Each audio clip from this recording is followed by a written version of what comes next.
Livro histórico dos Atos dos Apóstolos, capítulo 27, iremos ler a partir do versículo de número 20.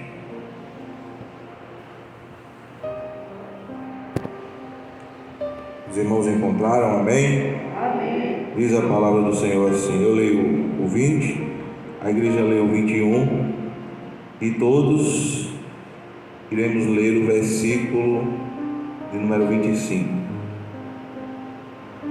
E não aparecendo havia já alguns dias, nem sol, nem estrelas, caindo sobre nós grande tempestade, dissipou-se afinal toda a esperança de salvamento. Versículo 21, a igreja. Havendo já muito que não ouvia, então Paulo, pondo-se em pé, disse: ora, na verdade razoável, ora nós, tem-me ouvido a mim, e não a ti de Creta, e assim evitaria este cômodo e essa perdição.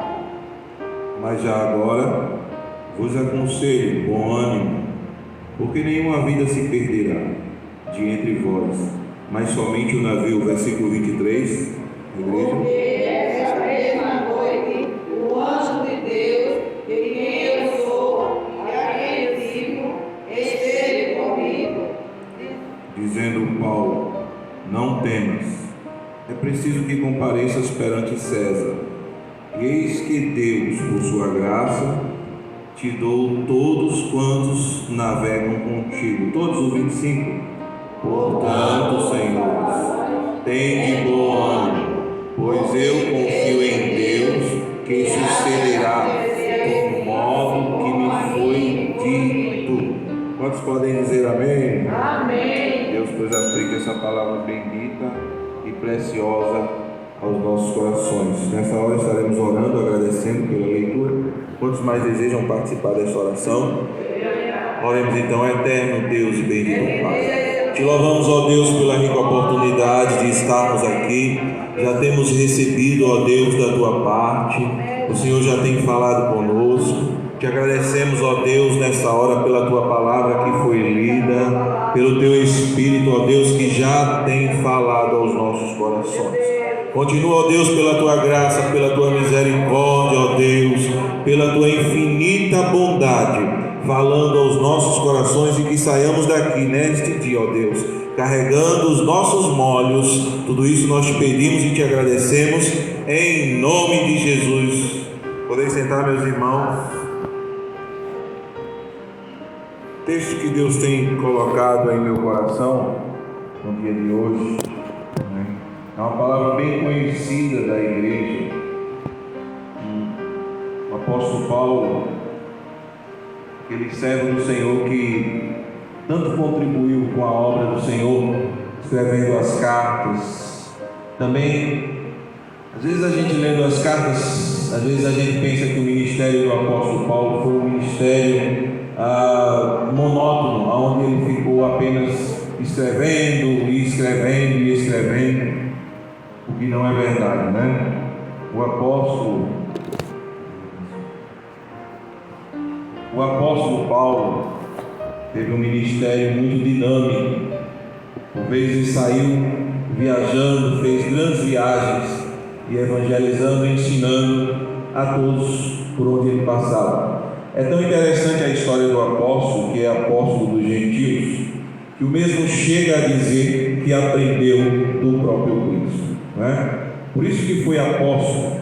Para ser apóstolo havia algumas credenciais necessárias. Por exemplo, teria que conhecer o testemunho do próprio Cristo, ter testemunhado a sua história, a sua jornada.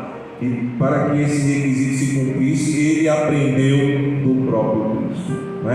Diz a Bíblia que ele ficou pelo menos 2 anos na Arábia, onde teve revelações, nas quais algumas não foram possíveis nem sequer que ele contasse. Paulo era um homem tão humilde que a Bíblia diz que quando ele narra algumas experiências daquilo que ele vivenciou, a Bíblia diz que ele chega a dizer: conheci um homem que foi arrebatado, não sei se no corpo claramente nós percebemos que era o próprio apóstolo. Tamanha a sua humildade para não se gloriar diante das revelações que ele tinha sido dado.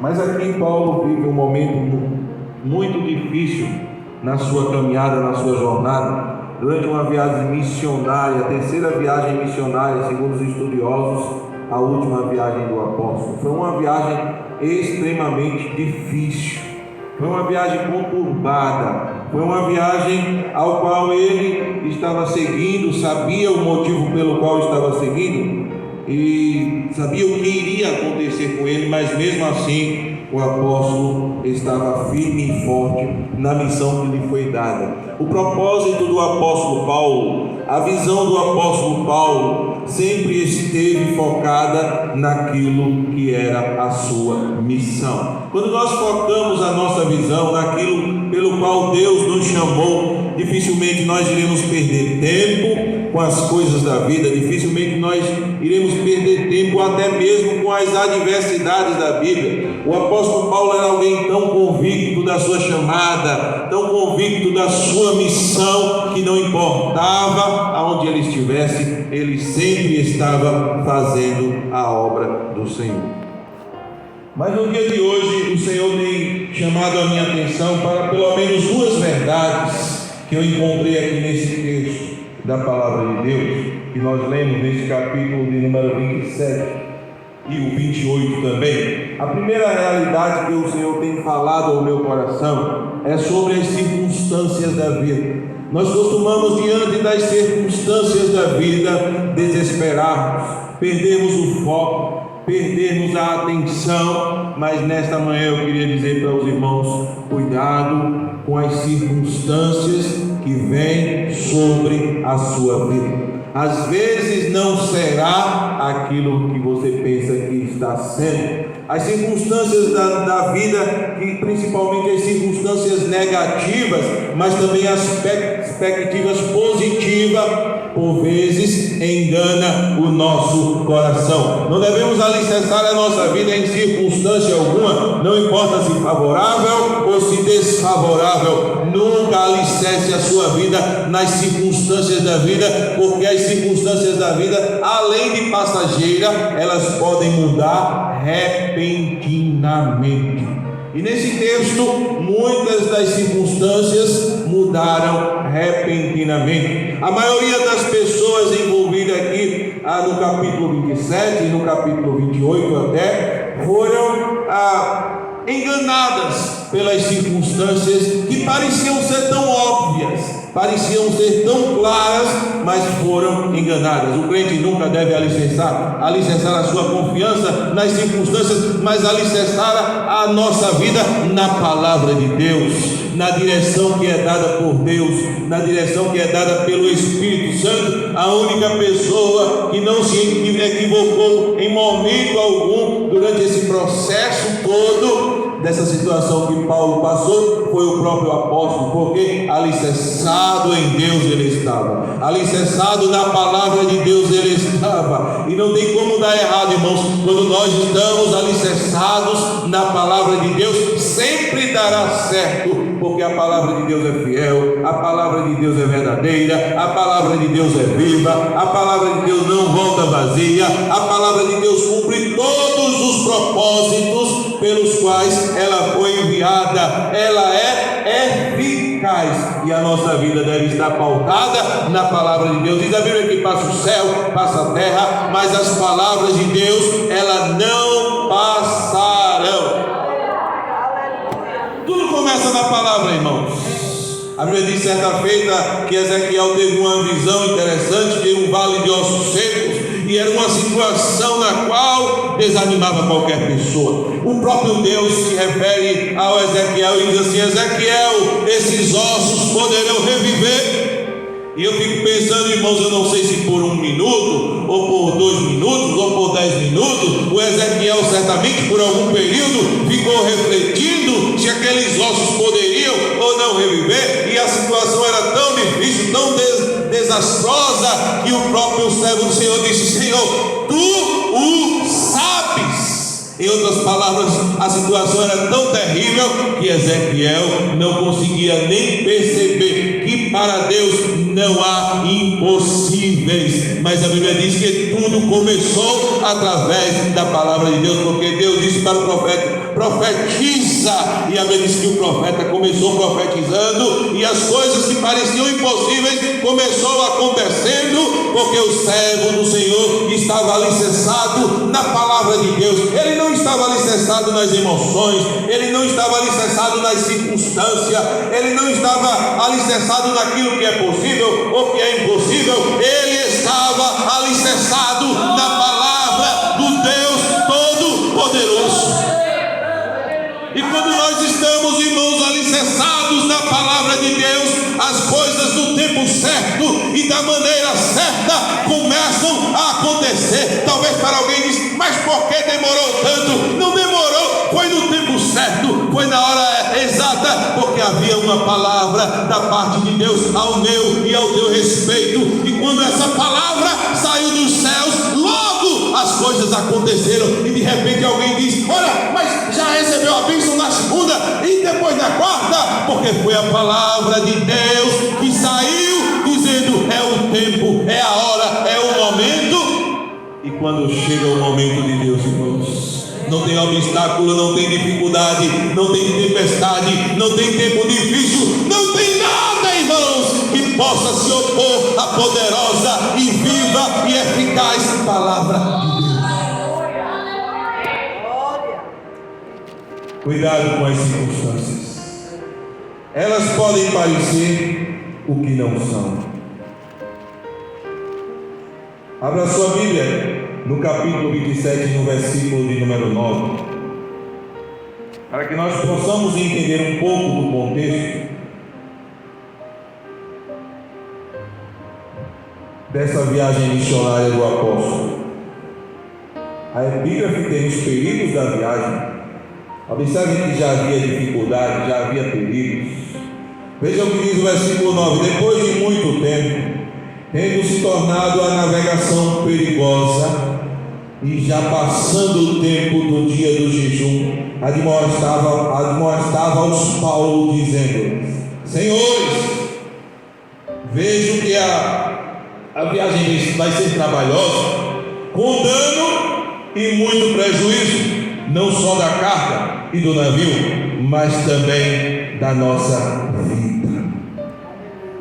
O versículo 11 diz assim: mas o centurião dava mais crédito ao piloto e ao mestre do navio do que ao que Paulo dizia.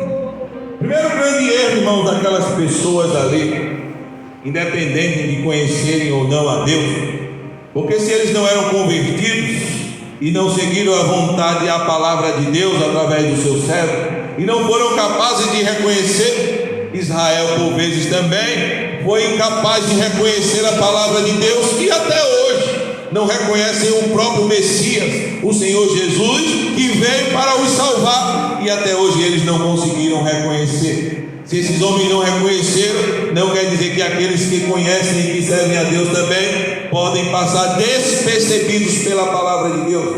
Os irmãos lembram do apóstolo Pedro? A Bíblia diz que Jesus chegou para ele e disse assim: olha, Pedro, hoje você me negará 3 vezes. A Bíblia diz que a reação do apóstolo foi imediata. Olhou para os seus companheiros e disse: ainda que todos te neguem, eu todavia não te negarei.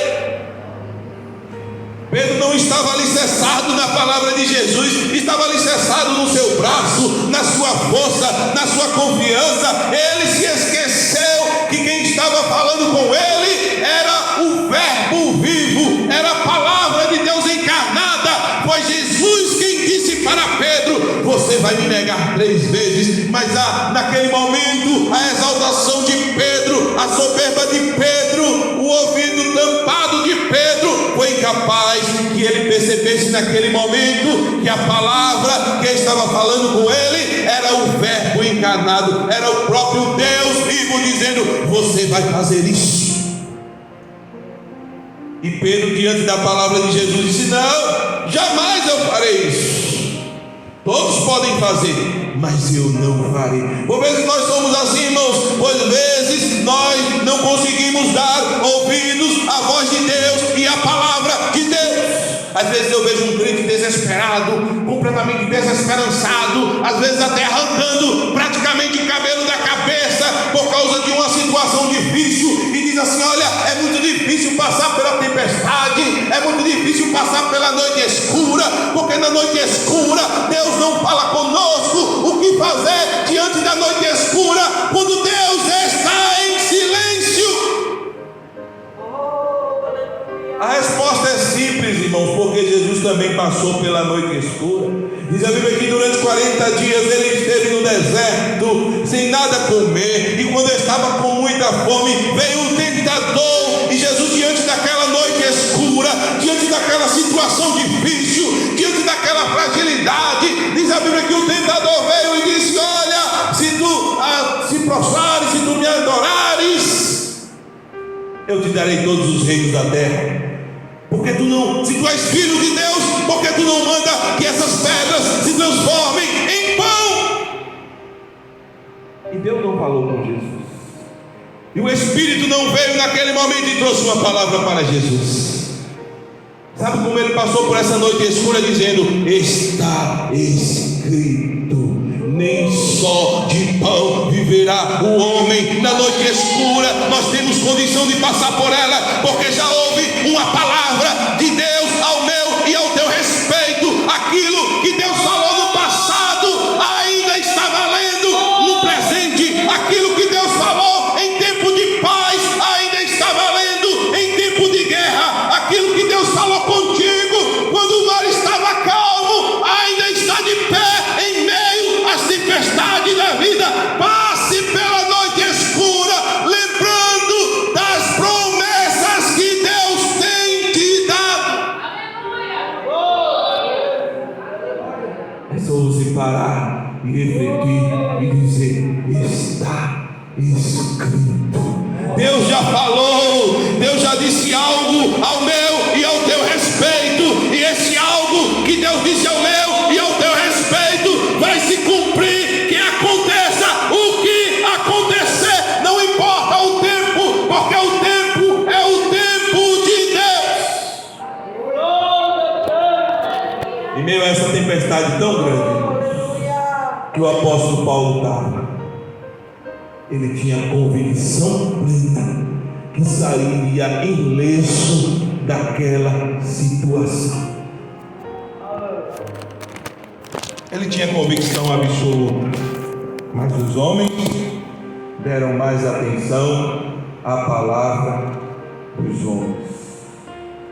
Diz a Bíblia no capítulo número 27, continuando a leitura, versículo 12: não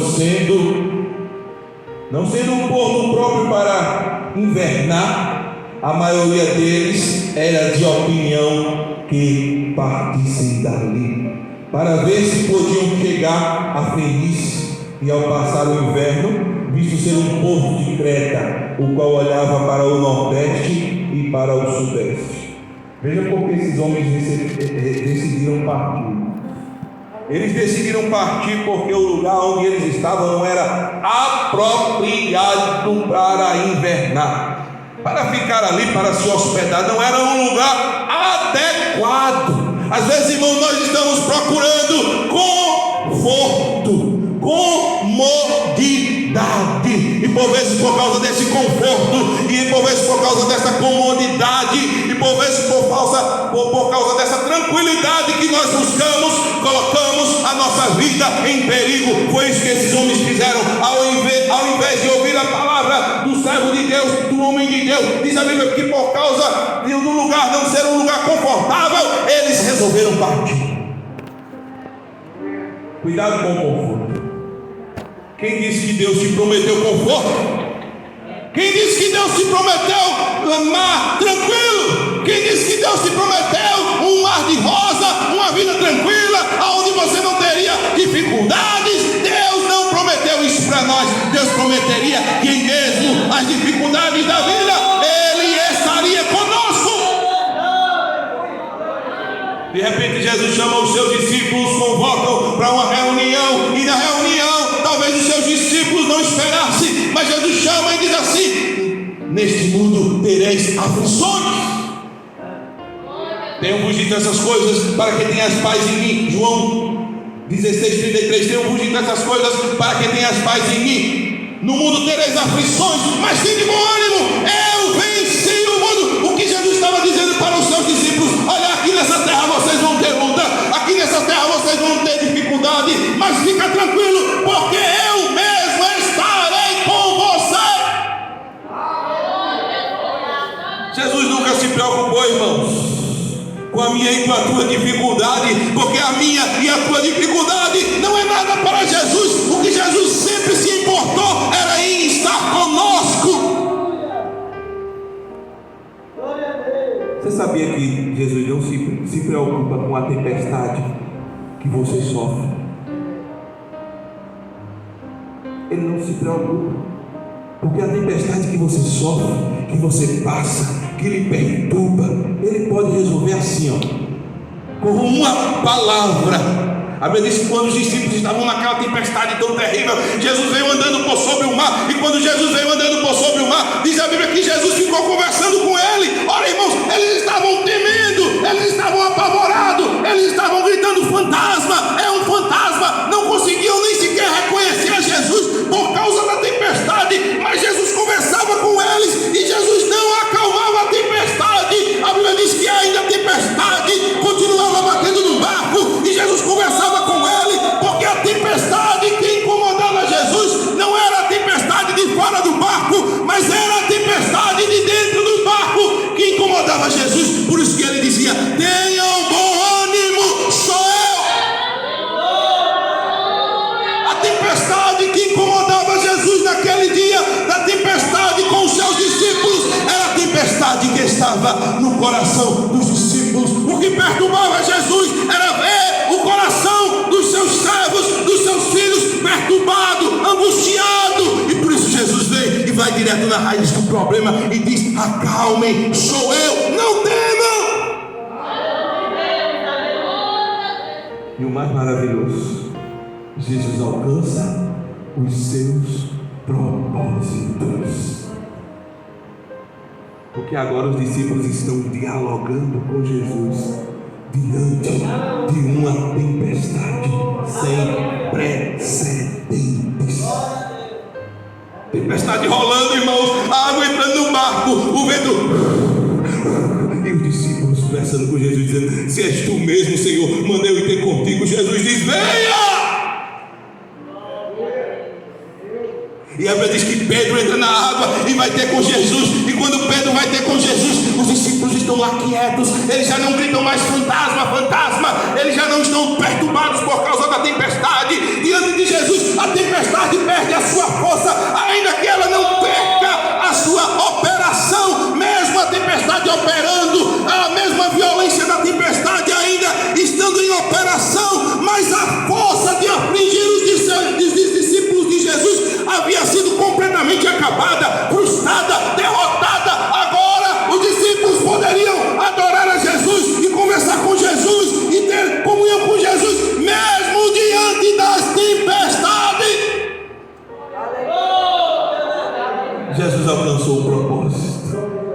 Pedro vai até Jesus, mas a Bíblia diz que durante um instante que Pedro vai até Jesus, ele tira o olhar de Jesus.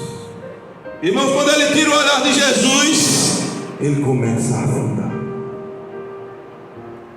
Porque se na tempestade eu e você não estiver olhando para Jesus, eu e você iremos simplesmente afundar, naufragar, sairemos completamente derrotados se durante a tempestade não fixarmos o nosso olhar em Jesus. Por isso não importa o tamanho da minha e da tua tempestade, porque eu e você passaremos por tempestade. Se há uma coisa que não falta na Bíblia, é tempestade. Todos nós temos tempestades e passamos por tempestade, irmãos. Apenas a tempestade que você passa é uma e a que eu passo é outra. Às vezes a gente olha para alguém e diz assim: ah, eu queria estar no lugar de alguém, mas você não sabe a tempestade que essa pessoa passa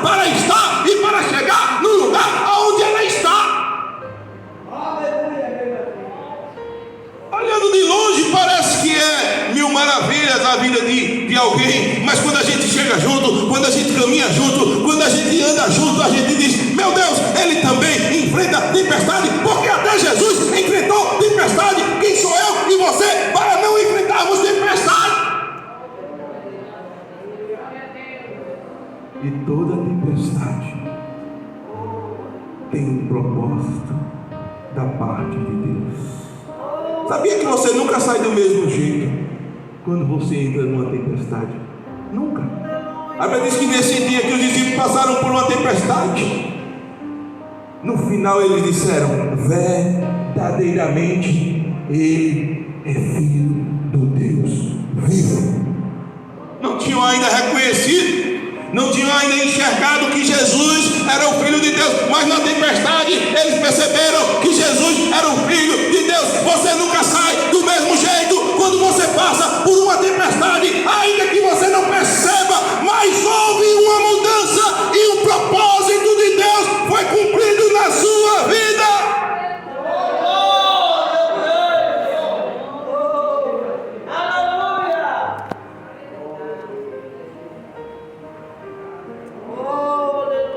Mas temos que ter cuidado, porque as circunstâncias da vida podem nos enganar. Veja o que o texto diz no versículo de número 13. Primeiro equívoco, diz a Bíblia assim: soprando brandamente o vento sul, e pensando eles ter alcançado o que desejavam, levantaram âncora e foram costeando mais de perto a ilha de Creta. Veja o que a Bíblia diz. Paulo havia alertado, diz: olha, a viagem vai ser trabalhosa, vai se perder não só o material humano, não só o barco, mas até as nossas vidas irão se perder. Bem que Paulo sabia que a dele não ia se perder, porque havia uma palavra da parte de Deus dizendo: você vai testemunhar diante de César. Paulo sabia que não iria morrer, mas ele sabia que muita gente ia morrer.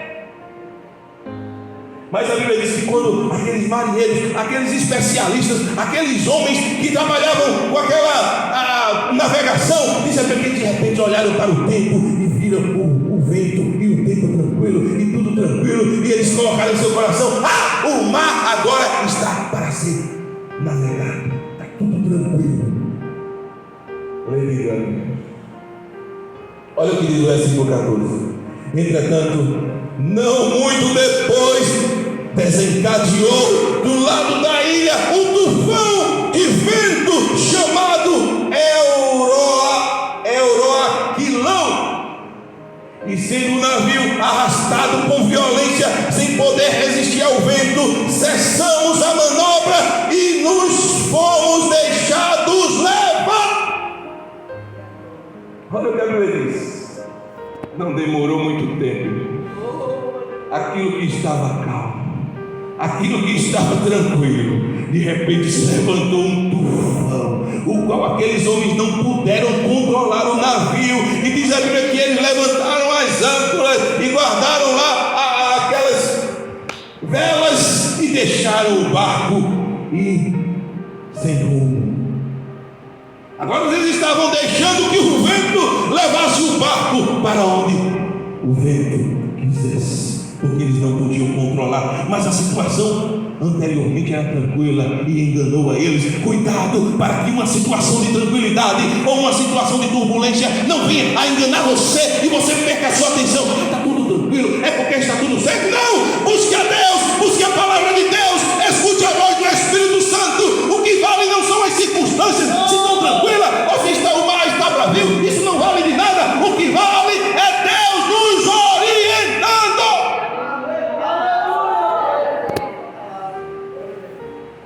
Às vezes a gente olha, está tudo ao meu favor, mas será que é isso que Deus está dizendo para mim? O mar está tranquilo, mas será que é isso que Deus está dizendo para mim? Porque o apóstolo Paulo havia acabado de dizer: a viagem vai ser trabalhosa. Versículo de número 16, passando sobre a proteção de uma ilhota chamada Cauda, a custo conseguimos recolher o bote. E o 17 diz: e levantando este usaram de todos os meios para cingir o navio, e temendo que desse em si na Sirte, arriaram os aparelhos e foram ao léu. Mais uma vez eles estavam sem rumo, sem direção.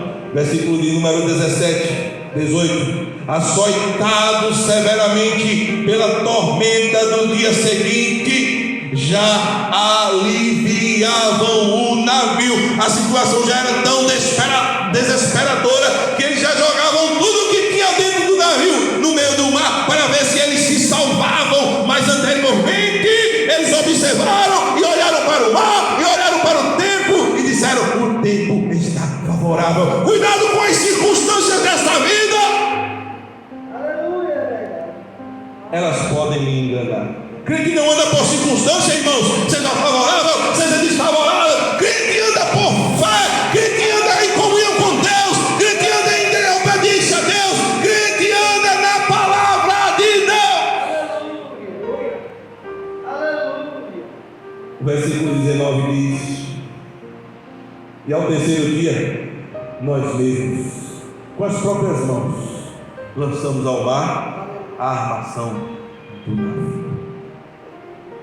Agora veja o que diz o versículo 20: e não aparecendo havia já alguns dias nem sol, nem estrela, caindo sobre nós grande tempestade, dissipou-se afinal toda a esperança de quê, irmãos? De salvamento. Sabe o que aconteceu agora, irmãos?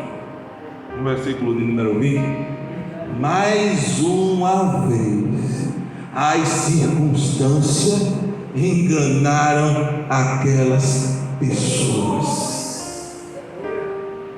Aquelas pessoas eram pessoas que andavam meramente diante das circunstâncias. Outrora o mar estava tranquilo e eles achavam que estavam no controle. Agora o mar estava bravio, o negócio estava terrível e eles perderam a esperança de vida. Mas mais uma vez as circunstâncias os enganaram. Por que, irmão Marcos? Porque o texto tem continuidade e a palavra de Deus nos mostra. Versículo de número 21: havendo todos estado muito tempo sem comer, Paulo, pondo-se em pé no meio deles, disse: senhores, na verdade era preciso terem me atendido e não partir de Creta para evitar esse dano e perda. Aí o versículo 22 diz: mas já agora vos aconselho bom ânimo, porque nenhuma vida se perderá entre vós, mas somente o navio. Quando aqueles homens perderam a esperança por causa da circunstância desfavorável, diz a Bíblia que o servo do Senhor veio com a palavra, diz a Bíblia que o servo do Senhor veio com a bússola, diz a Bíblia que o servo do Senhor vem com aquilo que não se frustra, que não falha, que não murcha, que não perde. A vez que o servo do Senhor veio com a palavra dizendo: fiquem tranquilos, tenham bom ânimo, nenhuma vida se perderá.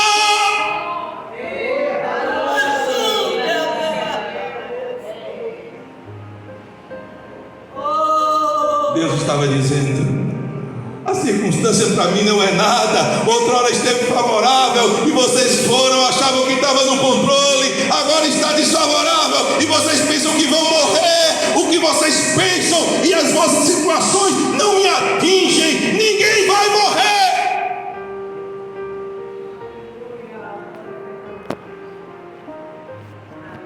Mas como o apóstolo tinha tanta confiança, como ele sabia que ninguém ia morrer, será que ele se achava melhor? Será que ele se achava muito grande? Não.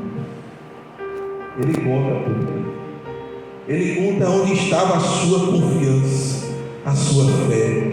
Olha o que diz o versículo de número 23: porque esta noite um anjo de Deus, de quem eu sou e quem sirvo, esteve comigo, dizendo: Paulo, não temas, é preciso que compareça perante César. Deus estava dizendo: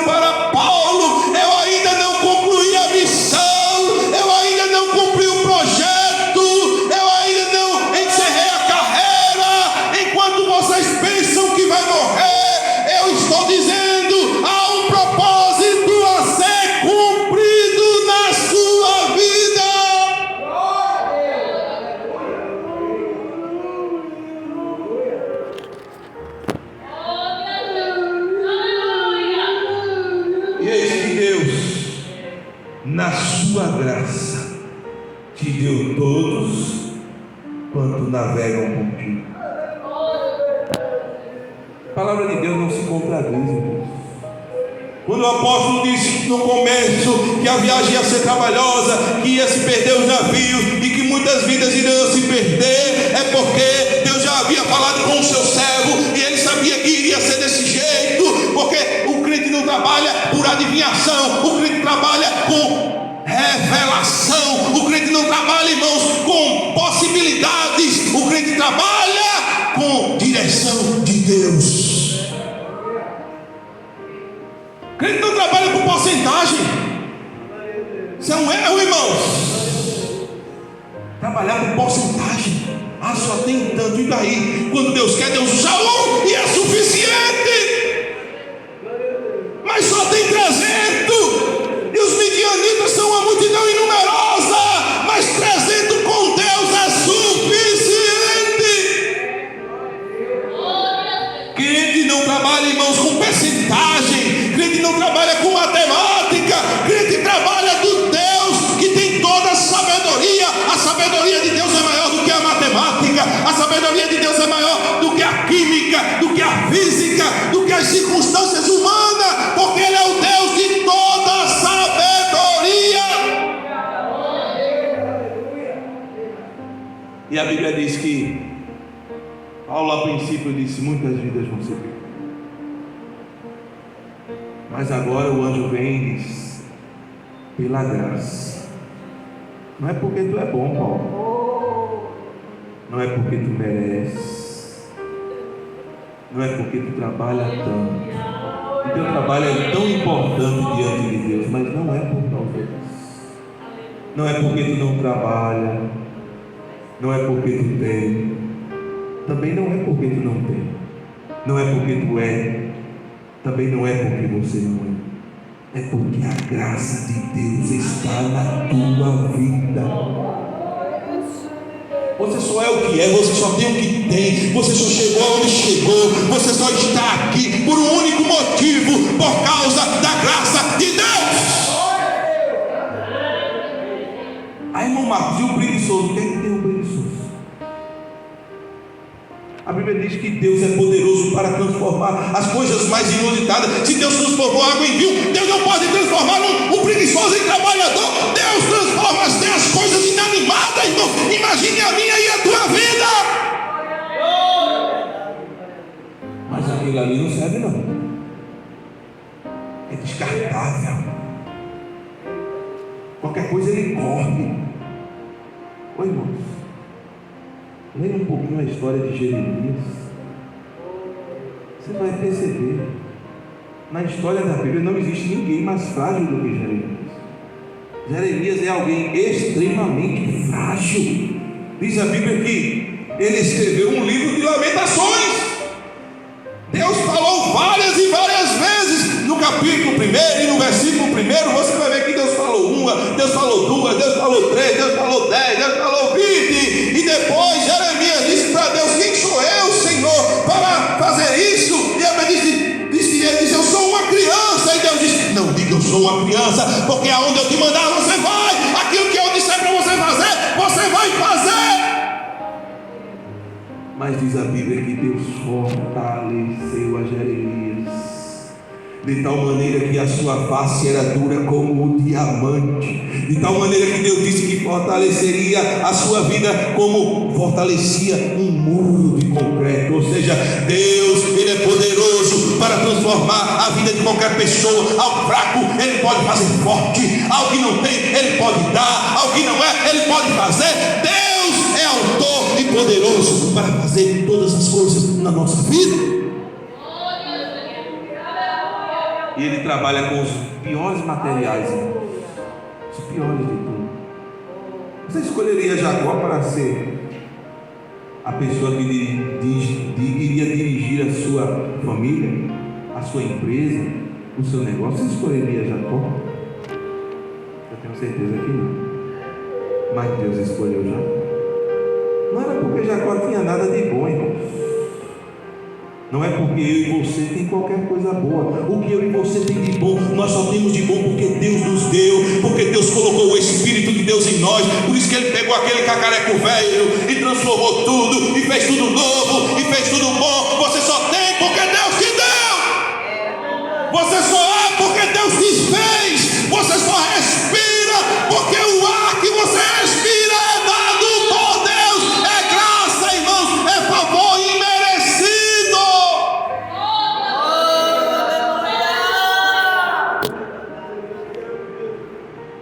Mas a Bíblia diz que Deus, usando o seu servo, Ele diz: nenhuma vida se perderá por causa da graça de Deus. Versículo 25 diz: portanto, senhores, tende bom ânimo, pois eu confio em Deus que sucederá do modo porque me foi dito. Paulo não vive por circunstâncias, irmãos, quer seja favorável, quer seja desfavorável. Paulo vive por aquilo que lhe foi dito. Viva pela palavra de Deus. Viva por aquilo que Deus te disse. Viva por aquilo que Deus te prometeu. Viva por aquilo que Deus te revelou. Viva por aquilo que Deus colocou no teu coração e você sabe que foi Deus. Aleluia, glória a Deus, glória a Jesus. Aquilo que Ele promete, Ele cumpre. Aquilo que Ele diz, Ele faz. Porventura haveria alguma coisa difícil para Deus?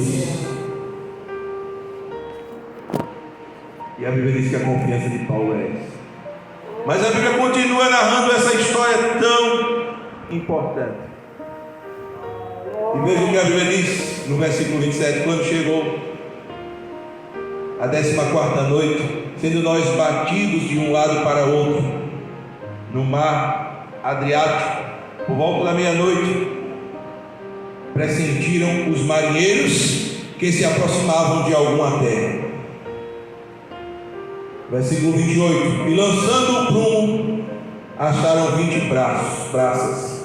Passando por um pouco mais, tornando a lançar o prumo, acharam 15 braças. E receosos, veja o que a Bíblia diz: e receosos de que fôssemos atirados contra lugares rochosos, lançaram da popa 4 âncoras e oravam para que se rompessem por dia. Veja o que a circunstância faz com essas pessoas, irmãos. Veja o que essa tempestade e essa situação estavam fazendo com essas pessoas que não conheciam a Deus. Muitos ali eram prisioneiros. Agora eles estavam orando a Deus para que se rompessem o dia. A circunstância, a adversidade, a luta, a tempestade só terá um propósito em nossa vida, e é o de nos aproximarmos mais de Deus, e é de estarmos mais junto de Deus, e é de buscarmos mais a Deus. Na tempestade nós nunca buscaremos a Deus tanto quanto na calmaria. A calmaria nos traz descanso, a calmaria nos traz conforto. Por vezes Deus permitirá que a tempestade venha sobre a nossa vida para que nós oremos mais, para que nós busquemos mais, para que nós voltemos a jejuar, para que nós voltemos a chorar. A vida cristã não tem propósito, irmão, se não for diante de um quebrantamento diante do Senhor. Por isso aqueles agora estavam orando para que se rompesse o dia. Mas veja o que diz o versículo 30: procurando os marinheiros fugir do navio e tendo arriado o bote no mar, a pretexto de que estavam para largar âncoras da proa, disse Paulo ao centurião e aos soldados: se estes não permanecerem a bordo, vós não podereis salvar-vos. Ali tinha um grupo de marinheiros que, movidos pelo engano da circunstância, eles viram que o negócio ia ficar ruim. Eles disseram: vamos entrar num bote e vamos tentar salvar as nossas vidas. Diz a Bíblia que Paulo viu. Quando Paulo viu, ele procurou aquele que era o comandante e disse assim: olha, se esses homens saírem desse navio, eles vão, mas vocês depois não poderão salvar mais a vida deles. Aquilo que eles pensavam que era para a vida, era para a morte, porque a situação os guiava para um lado, mas a palavra de Deus estava dizendo que a segurança estava dentro daquele barco. Eu não sei se você está entendendo, mas Deus te chamou, e Deus te colocou num lugar, e Deus te colocou numa posição, e talvez essa posição esteja difícil, e talvez essa situação esteja desfavorável, e talvez você pense que é para a morte, mas para a morte é você sair da posição, para a morte é você sair do lugar, para a morte é você sair do propósito, para a morte é você sair daquilo que Deus te colocou para fazer. E Paulo dá um aviso mais uma vez: cuidado, se eles saírem, vocês não poderão mais salvar a vida deles. Então os soldados cortaram os cabos do bote e deixaram afastar-se. Versículo 33. Mais um engano. Enquanto amanhecia, Paulo rogava a todos que se alimentassem, dizendo: hoje é o 14º dia em que, esperando, estáis sem comer nada tendo provado. Já fazia, irmãos, 14 dias que aqueles homens não comiam. E Paulo agora os exorta, e o versículo 34 diz assim: eu vos rogo que com mais alguma coisa, porque disso depende a vossa segurança, pois nenhum de vós perderá nem mesmo um fio de cabelo. Mais uma vez aqueles homens estavam enganados, desistem da vida, não querem mais comer. E Paulo diz: vocês estão enganados. Nenhum fio de cabelo da vossa cabeça vai se perder. Aleluia. Fica tranquilo, volta a se alimentar, volta a comer. Eu vos rogo, eu sei o que eu estou dizendo, eu não estou alicerçado no tempo, se está favorável, se está desfavorável, se está visível, se está invisível, se tem sol, se não tem sol. Eu não estou alicerçado em nada disso que vocês estão se alicerçando. Eu estou alicerçado na palavra de Deus que veio a mim através de um anjo. Fique tranquilo, nenhum fio de cabelo vai se perder da vossa cabeça. Mas fazia 14 dias que aqueles homens não comiam nada. E Paulo roga e diz: a segurança de vocês depende disso. Sabe uma coisa maravilhosa, irmãos, que nós encontramos aqui? É que Paulo está preocupado com esses homens. Paulo sabe o seu destino, Paulo sabe o que lhe espera, Paulo sabe o que iria acontecer com ele. Paulo sabia que ele não iria morrer, mas ele estava rogando aquelas pessoas para que elas comessem, se fortalecessem, para que saíssem dali bem. Será que na tempestade nós só conseguimos enxergar a nós mesmos, ou será que nós olhamos para o outro?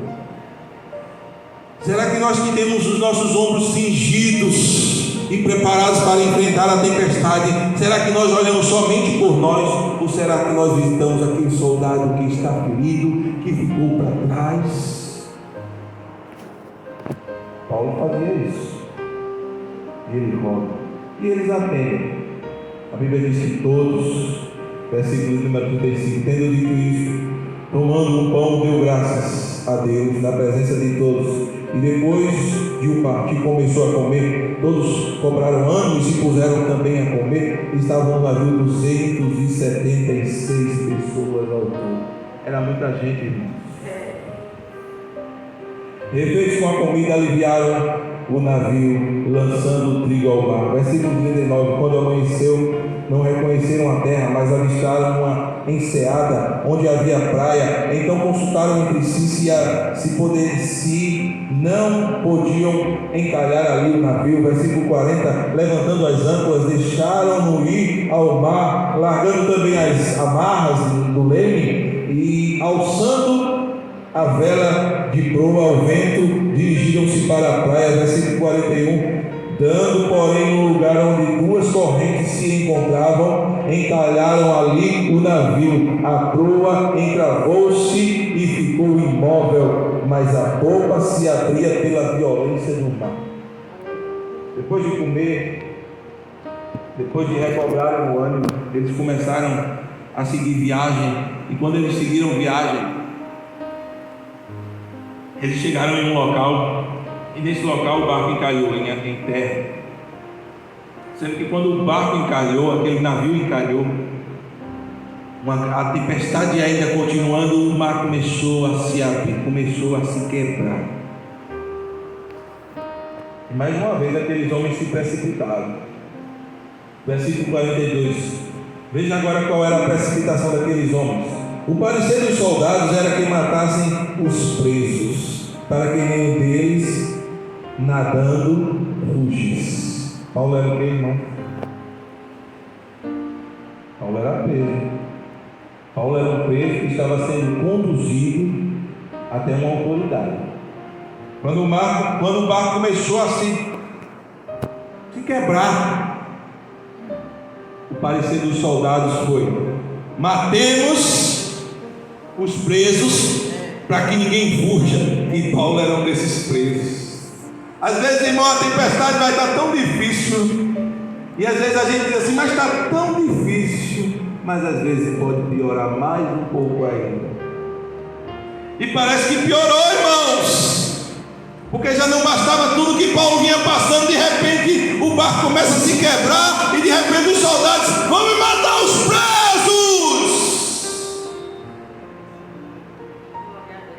São as circunstâncias. Às vezes vai piorando, vai piorando, vai piorando, vai piorando. Mas deixa eu dizer uma coisa para vocês nessa manhã, para os irmãos nessa manhã. Havia uma palavra da parte de Deus, dizendo: nenhuma vida se perderá, e nenhuma é nenhuma. Não importa se era preso, ou se não era, ou se era livre, se era grande, ou se era pequeno. Deus disse nenhuma, e é nenhuma.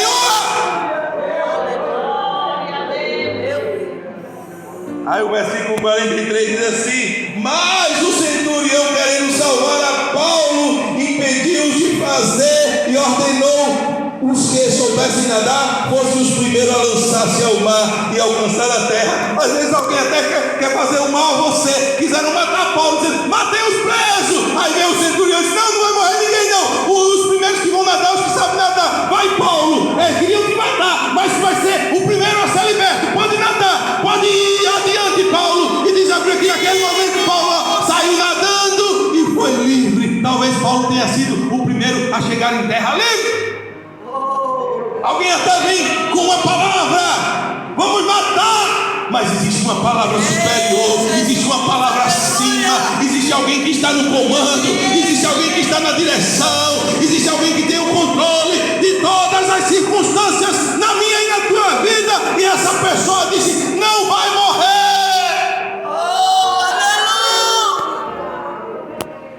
Alguém até pensou ali depois de tudo, disse assim: esse centurião é gente boa.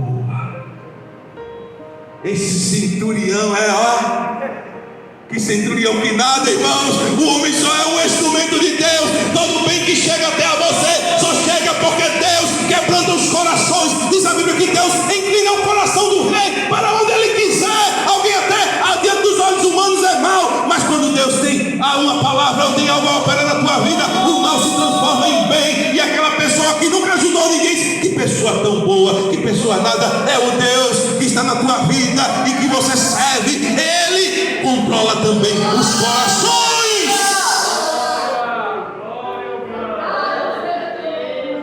A gente pensa que Deus controla só a natureza, o mar, o vento. Não, irmãos, Deus controla os corações também. Quando Deus quer operar alguma coisa, não importa: mas é o rei Artaxerxes, e daí é o Deus do céu que disse a Neemias: vá, e você vai sair vitorioso. E Neemias foi, e a obra foi feita. Mas era o rei Artaxerxes. E quem é o rei Artaxerxes diante de Deus?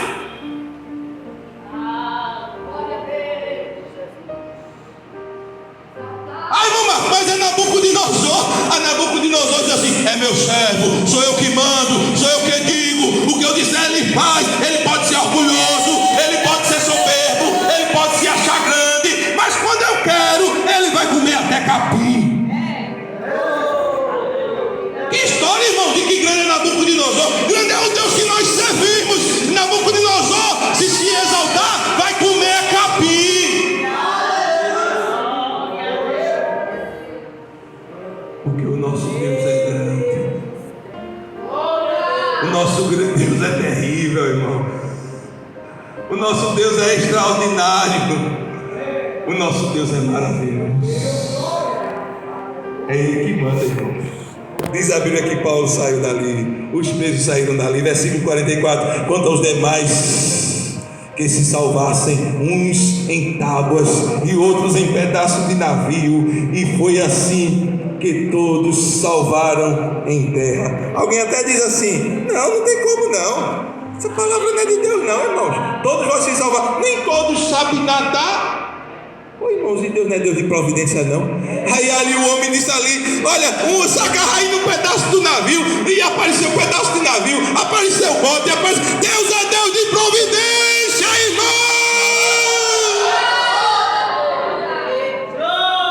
Mas eu não sei nadar. Mas não tem problema não, tem pedaço de navio para você se agarrar, e o pedaço de navio vai lá para fora, te levando para fora, te conduzindo para fora. E quando você pensar que não, você está do lado de fora. Não é porque você sabe nadar, nem é por causa do pedaço de navio, é porque tinha uma palavra de Deus dizendo: ninguém vai morrer.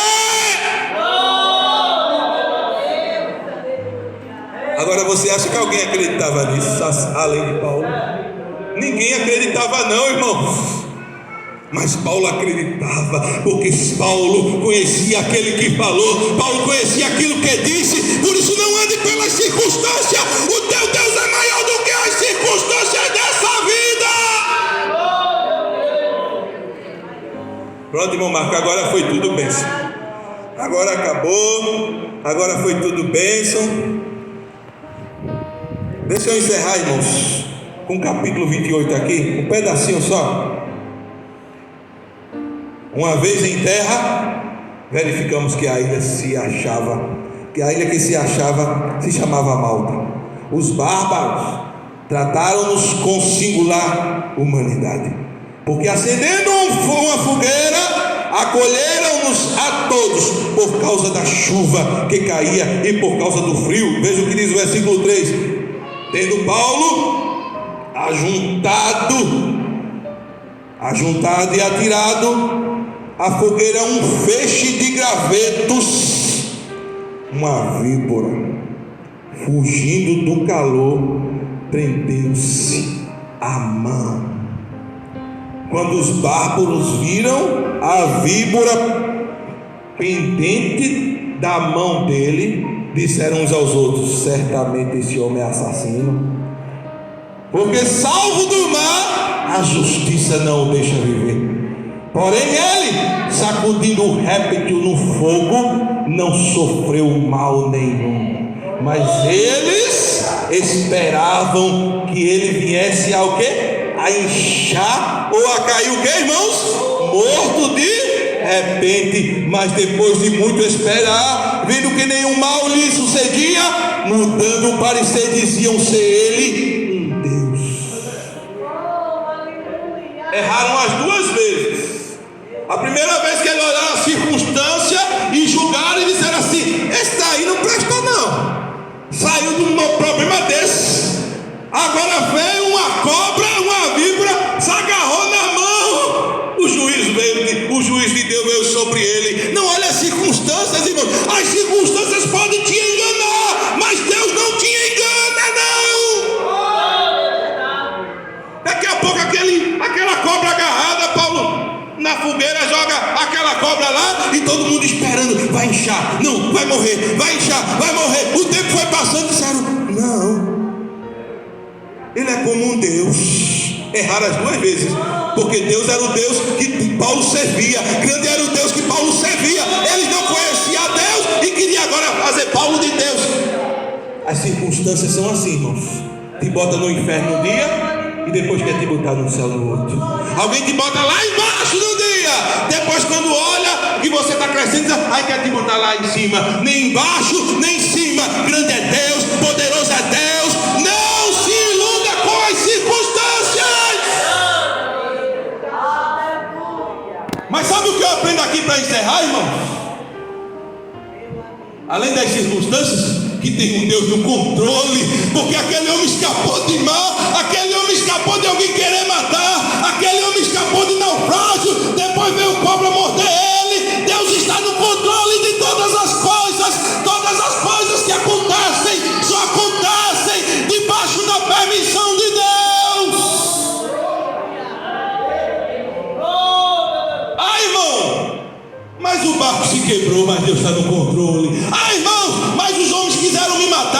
Deus está no controle. Mas veio uma circunstância inusitada, uma serpente me mordeu, mas Deus está no controle até da serpente, do veneno, da cobra, do vento, do mar, do céu, das estrelas, da galáxia, do mundo. Deus está no controle de tudo.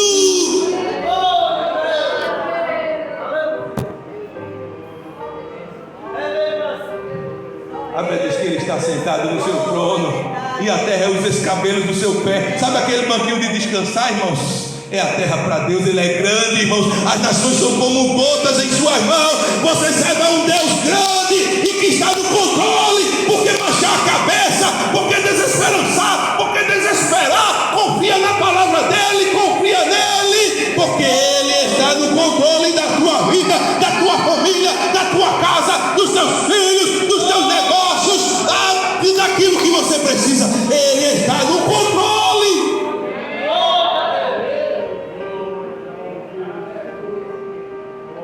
Irmão Marco, mas o irmão diz, mas Deus também diz. Irmão Marco, mas alguém diz, mas Deus também disse.